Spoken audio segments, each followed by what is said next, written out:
اللهم اجعلنا ممن دعاك فأجبته وسألك فأعطيته وتوكل عليك فكفيته.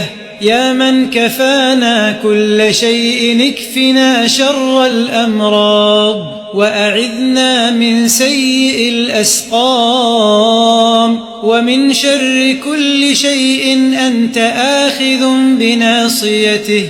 اللهم إنا نسألك العافية من كل بلاء والشفاء